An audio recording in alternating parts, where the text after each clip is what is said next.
The Tale of Benjamin Bunny by Beatrix Potter. One morning, a little rabbit sat on a bank. He pricked his ears and listened to the trit-trot of a pony. A gig was coming along the road. It was driven by Mr. McGregor, and beside him sat Mrs. McGregor in her best bonnet. As soon as they had passed, little Benjamin Bunny slid down into the road and set off, with a hop, skip, and a jump, to call upon his relations, who lived in the wood at the back of Mr. McGregor's garden. That wood was full of rabbit holes, and in the neatest, sandiest hole of all lived Benjamin's aunt and his cousins, Flopsy, Mopsy, Cottontail, and Peter. Old Mrs. Rabbit was a widow. She earned her living by knitting rabbit wool mittens and muffetees. I once bought a pair at a bazaar. She also sold herbs and rosemary tea and lavender. Little Benjamin did not very much want to see his aunt. He came round the back of the fir tree and nearly tumbled upon the top of his cousin Peter. Peter was sitting by himself.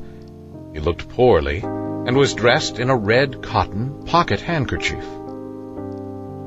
"Peter," said little Benjamin in a whisper, "who has got your clothes?" Peter replied, "The scarecrow in Mr. McGregor's garden," and described how he had been chased about the garden and had dropped his shoes and coat.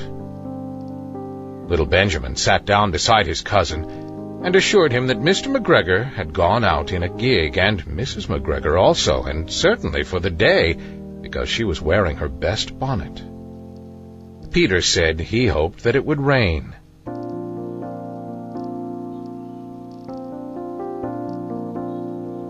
At this point, old Mrs. Rabbit's voice was heard inside the rabbit hole, calling, "Cottontail, Cottontail, fetch some more chamomile." Peter said he thought he might feel better if he went for a walk. They went away hand in hand and got upon the flat top of the wall at the bottom of the wood. From here, they looked down into Mr. McGregor's garden. Peter's coat and shoes were plainly to be seen upon the scarecrow, topped with an old tam-o'-shanter of Mr. McGregor's. Little Benjamin said, "It spoils people's clothes to squeeze under a gate. The proper way to get in is to climb down a pear tree." Peter fell down head first, but it was of no consequence, as the bed below was newly raked and quite soft. It had been sown with lettuces. They left a great many odd little footmarks all over the bed, especially little Benjamin, who was wearing clogs. Little Benjamin said that the first thing to be done was to get back Peter's clothes, in order that they might be able to use the pocket handkerchief. They took them off the scarecrow. There had been rain during the night. There was water in the shoes, and the coat was somewhat shrunk. Benjamin tried on the tam-o'-shanter, but it was too big for him. Then he suggested that they should fill the pocket handkerchief with onions as a little present for his aunt. Peter did not seem to be enjoying himself. He kept hearing noises. Benjamin, on the contrary, was perfectly at home and ate a lettuce leaf. He said that he was in the habit of coming to the garden with his father to get lettuces for their Sunday dinner. The name of little Benjamin's papa was old Mr. Benjamin Bunny. The lettuces certainly were very fine. Peter did not eat anything. He said he should like to go home. Presently, he dropped half the onions. Little Benjamin said that it was not possible to get back up the pear tree with a load of vegetables.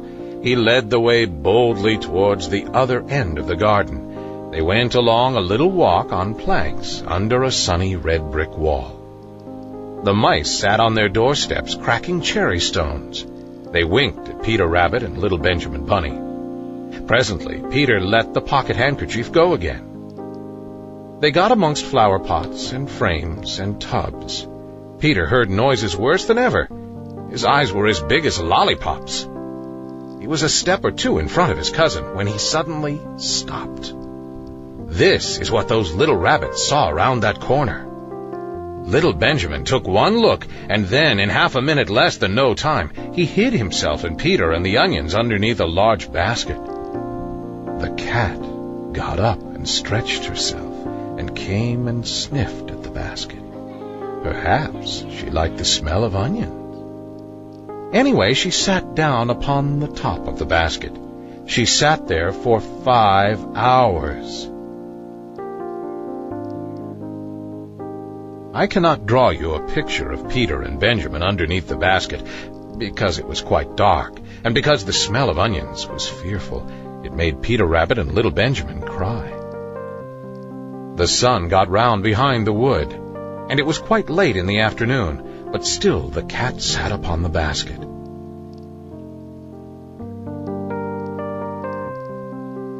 At length there was a pitter-patter, and some bits of mortar fell from the wall above. The cat looked up and saw old Mr. Benjamin Bunny prancing along the top of the wall of the upper terrace. He was smoking a pipe of rabbit tobacco and had a little switch in his hand. He was looking for his son. Old Mr. Bunny had no opinion whatsoever of cats. He took a tremendous jump off the top of the wall onto the top of the cat, and cuffed it off the basket and kicked it into the greenhouse, scratching off a handful of fur. The cat was too much surprised to scratch back. When old Mr. Bunny had driven the cat into the greenhouse, he locked the door. Then he came back to the basket and took out his son Benjamin by the ears and whipped him with the little switch. Then he took out his nephew Peter. Then he took out the handkerchief of onions and marched out of the garden. When Mr. McGregor returned about half an hour later, he observed several things which perplexed him. It looked as though some person had been walking all over the garden in a pair of clogs. Only the footmarks were